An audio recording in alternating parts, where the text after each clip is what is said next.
Professional Religious Freedom was established in 1998. It was created by our legislature, our Congress. Congress decided that the State Department needed to have an office that focused directly on religious freedom issues around the world. And not only focus, but work to advance. Now, we're known for a few things. One of the things that we're known for, of course, is our religious freedom reports. This is an annual report. We do it every year. We do it for every country. It's a fact-based report. We're not passing judgment. We're not passing any policy positions. What we want to do is document what is happening, document what we can verify to the best of our ability, just so that we have a benchmark. Now, what it does come with, though, is we have a category called countries of particular concern. Unfortunately, Vietnam at one point had been listed under the CPC, as we call it in the short term, or the shorten of countries of particular concern. It's for countries that have systematic, ongoing, and egregious violations of religious freedom. In 2016, there was an amendment passed that added a new category called Special Watch List. These are for countries that are like the CPC countries, but are not as bad. And so that's one of the things that we're known for, and this report is widely used. My European friends who don't have the ability to have consulates and embassies around the world will often use this as the baseline for their human rights work within the country, looking at the Religious Freedom Report. It provides a lot of assistance for individuals in the United States even. For those that are applying for amnesty within the United States, can often point back to the Religious Freedom Report as a U.S. document that states why they're seeking help in the United States because of the situation within their country. But our office does so much more. We advocate for individual cases. When we hear of situations of individuals who are being religiously persecuted, we then work very hard to be able to alleviate, make that situation better. The most famous example of late was Pastor Andrew Brunson in Turkey.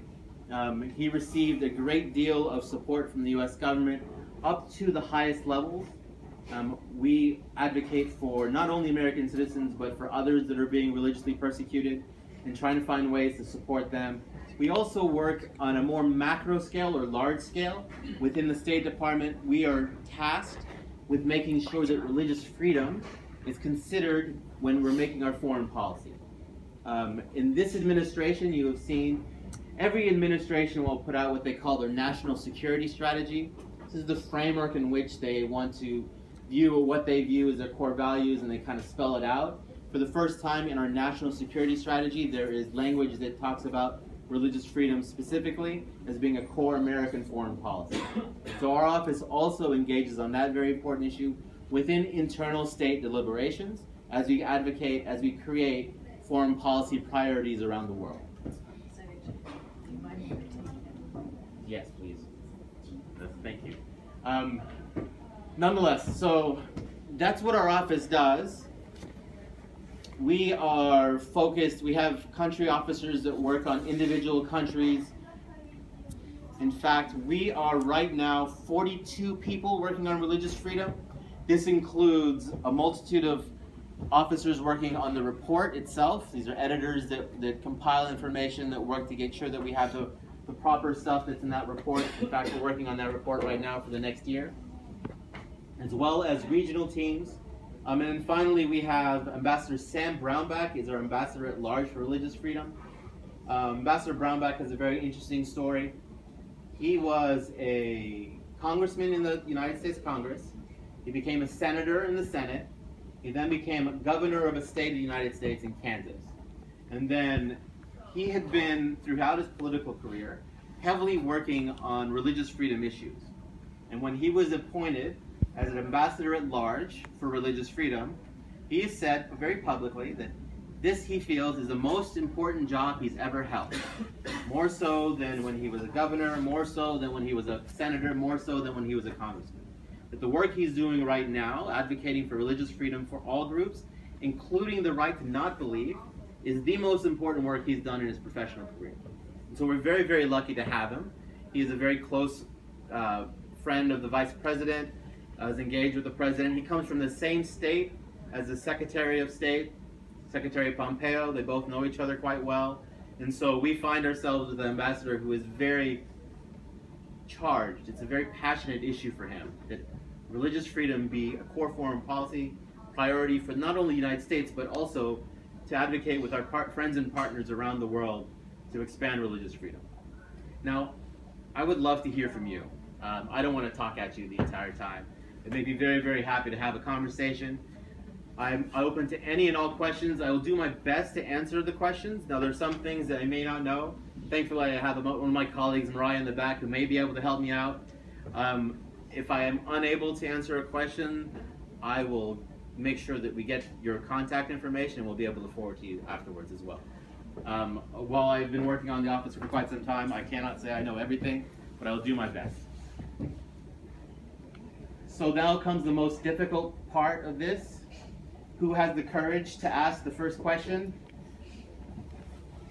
Anybody? There's no prize, unfortunately. Or there could be a prize. Sir? No. Please, excellent. Could you give me your name as well? Em hỏi tiếng Việt của người luôn. Đó là cho em hỏi đó là ở Mỹ thì là một đất nước đa chủng tộc với rất nhiều người đến từ kiểu có thể đến từ châu Âu, đến từ châu Phi, châu Mỹ cũng rất nhiều ấy. Vậy làm thế nào để nước Mỹ đảm bảo rằng là mọi người được tự do về tôn giáo? Vì đương nhiên là Thiên Chúa giáo, Hồi giáo hoặc là Phật giáo có thể sống chung một cách rất là hòa bình.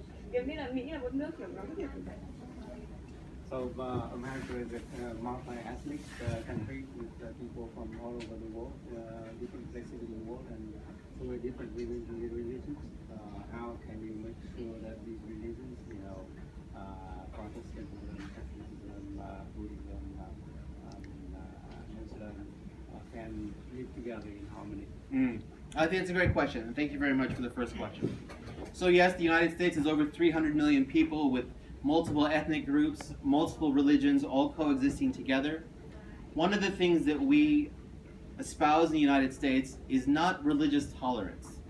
We're not looking to be tolerant of each other, because one day you could be tolerant and the next day you could not be, and that could lead to bad things. In the United States, what we focus on is religious acceptance by allowing for free discussion of religion among communities, among individuals.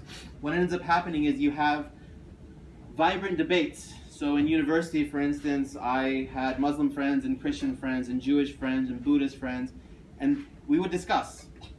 And by having open discussions, what ends up happening is you have an understanding of who the individuals are, and then you're able to come to an acceptance of that is that person's belief. I accept that. It's not for me to tell someone else what to believe or what to do. I have my own core values that I espouse in my day-to-day life, and I will be an example of those in my behavior, but it's not for me to tell you what to do. And so in the United States, that's one of the things that helps us, is this idea of religious acceptance, that we accept each other and the communities are there. Now that's not to say there aren't issues in the United States. As you know, there was just a terrible recent attack on a Jewish temple in Pittsburgh. But I think what you would see is the response. There was widespread condemnation of the attack from all sects. Within the city of Pittsburgh itself, the Islamic community came together, the Christian community came together, and the Jewish community came together to provide support. Be it material support, be it emotional support, be it political support, whatever it was, the community came together. And that's what you see, is a religious acceptance of those communities, growing up together in communities alongside each other, not separately but together. And so when you have schools, for instance, our public schools are open to all residents of a particular area, not just specifically any particular religion, we grow up together. There's a better understanding, which leads to acceptance. Next question? Please. I have a question that is that I know that there are many organizations that they maybe establish a religion, but not for religious purpose, but for political purpose.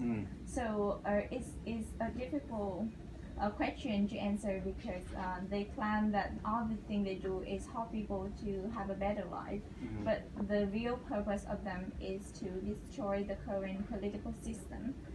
Is that within Vietnam or within the United States? That's what the government in Vietnam and China is always saying. So I wonder how the U.S. can solve those problems and how you deal with those organizations. Sure. So in the United States, religious groups are active in the political space. What they do is they advocate for their beliefs to their representatives. So we're a representative democracy. We have multiple levels of government, both at the city level, the state level, and the national level. And what ends up happening is religious groups within the United States advocate for the things they believe or espouse. So for instance, right now you have, it's a little bit controversial, but I'm going to touch it anyways, is the issue of immigration to the United States for the acceptance of refugees. And what's happening right now is there's a debate going on within the government about how many to take and what we should do. But what's very interesting to me as an American citizen in Washington, D.C. is seeing all the different religious groups working on this very issue. They are religious groups, but they have religious beliefs that help guide what they want to do. And so in the United States, what ends up happening is they advocate for these various, the things that they consider important. Now, they're not trying to overthrow a political situation, but basically they want to make sure that their voice is heard. So one of the powerful things in the United States that comes with religious freedom is this ability to have these conversations that may come from religious groups, but are not necessarily religiously directed. But there are Jewish communities, there are Christian communities of multiple denominations, as well as Islamic communities, both advocating for the acceptance of the acceptance of refugees from other countries, because they view that as being a core value of their religion. Are they political groups? They're not political groups. They are religious groups, but they're engaging with their representatives, and they're able to do so because of the fact there is no state religion in the United States, and we have a fundamental priority of making sure that religious freedom itself is able to kind of provide the space for religious groups to be active in their communities, to be active in their own hometowns, and to make sure that their views are considered when policy is moving forward.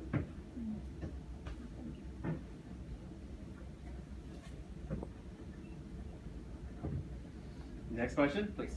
You just talked about religious acceptance. How about religious conflicts all over the world? They seem to be very intolerant of each other, and they seem to want to eliminate the other side. So, what are the drives behind those eliminations, and what are the possible solutions? Sure. I think that's a great question. The question was religious intolerance that's led to violence between religious groups, basically. What causes it, and what can we do? We believe very strongly in the United States that religious freedom has a multitude of benefits that come along with it. One of the benefits that we see is religious stability. There's research that's been undertaken that can correlate the level of religious freedom provided to its population to the stability and security of its own country and security situation.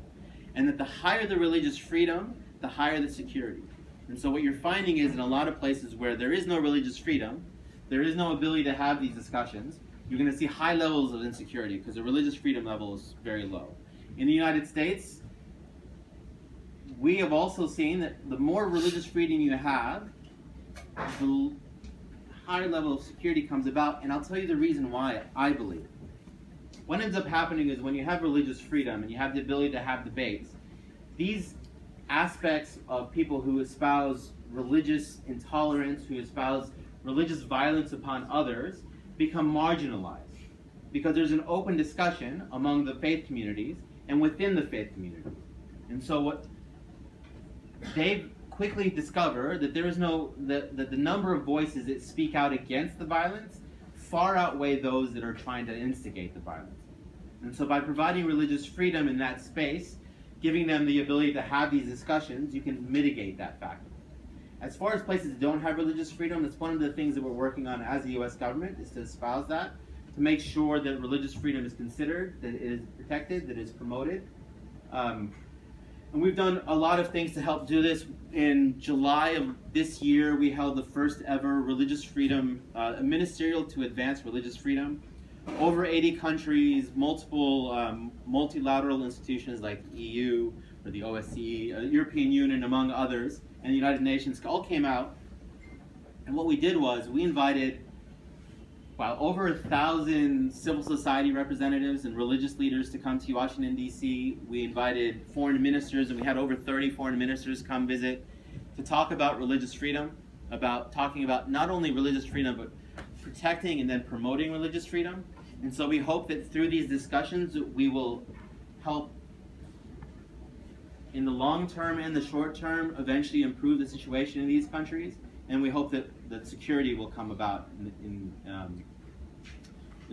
as a result of our efforts. In fact, it was so successful that we have been, Secretary Pompeo announced that we'll host it again in 2019, and then Vice President Pence has said that we'd like to hold it every year. And so we're using that as a government-to-government interaction. The other thing that's very, very important that happened through this as well is that we heard directly from those that are working on the ground on religious freedom issues all over. We had, as I said, over 1,000 invitations come out from people from around the world who are working on these very important issues. And then I think the most important thing we did during this thing, quite frankly, is that we provided a voice for survivors of religious persecution. So those that had been directly affected by either being in jail, being tortured for their beliefs, being treated horribly, they had a platform to sit there and share their stories. So we went from what's an idea of religious freedom to see what happens when the religious freedom is not protected. And those stories carried forth, and people have, some of the most powerful moments of that came about in sharing, in their sharing, publicly sharing of their personal tales, of what they went through. And you could see the change and the effect it had on the individuals that participated. Please. Em sẽ nói tiếng Việt để mọi người cùng nghe. Câu hỏi thứ nhất của em đó là liệu nước Mỹ thì có sử dụng luật pháp hoặc là một cái chế tài nào đó về pháp luật để đảm bảo cái vấn đề tự do tôn giáo hay không? Câu hỏi thứ hai là em biết là nước Mỹ thì có 50 tiểu bang khác nhau và có những tiểu bang nó có đặc thù riêng, như có những tiểu bang có rất nhiều người đến từ châu Á, hoặc là có những tiểu bang có nhiều người đến từ châu Phi. Vậy thì trong cái tiểu bang, trong một tiểu bang đó thì nó có chế tài riêng cho việc đảm bảo cái religion freedom này không? Và cái chế tài đó thì nó có nghiêng về cái nhóm số đông người ở trong một cái tiểu bang không? Basically, she has two questions. Okay. Question number one is in the United States, we have like legal laws or regulations for to guarantee freedom of religion. And also because you are a country of different states with different legal systems. And also within the states there are also many different religious groups, but each state may have like a majority that belongs to one religion, and then another state has a majority in another religion. So within the states, do you have mechanism or regulations to guarantee religious freedom? Yes. So the short answer is yes, we do for both. The longer answer is our Constitution is the law of the land. And the First Amendment of the Constitution guarantees freedom of religion for all. So no law can be passed that can violate that. And should a law be passed that could be seen as violating religious freedom, then our judiciary, through the courts, those laws will be challenged, and they'll make a decision. And when they find that a law is unconstitutional or is against the First Amendment, that law will be struck down and not enforced. And so that is the federal law, and federal law supersedes state law. And so you can't have situations where the state will pass laws that will violate that religious freedom, because it's a core guarantee for everyone in the United States that religious freedom is protected. That you mean have no difference between the state law and the... So there are different judicial frameworks between state law and federal law, but both a state law cannot violate a federal law.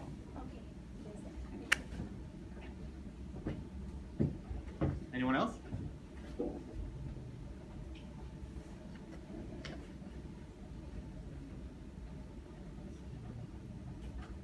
No?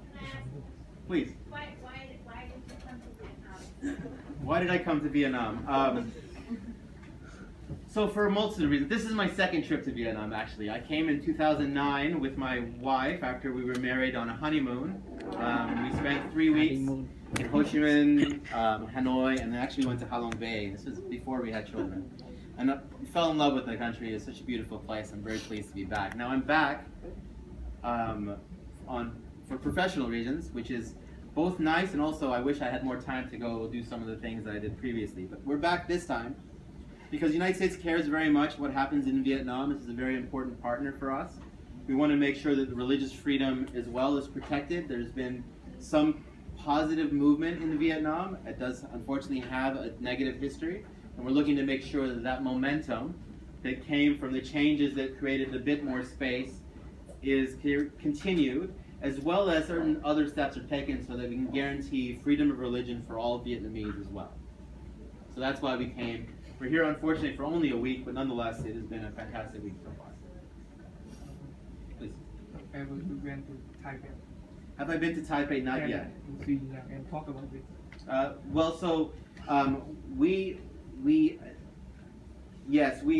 During the ministerial, representatives from Taipei were present and participated, and have pledged to make certain actions themselves. So we did engage with them on the issue. Anyone else?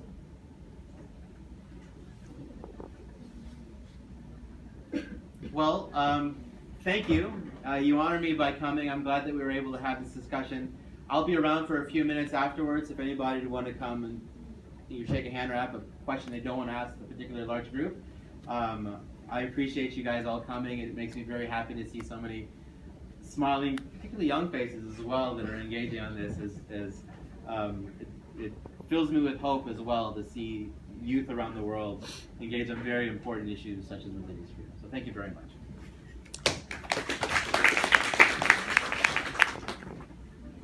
I'll be over here, so if you want to come say hi.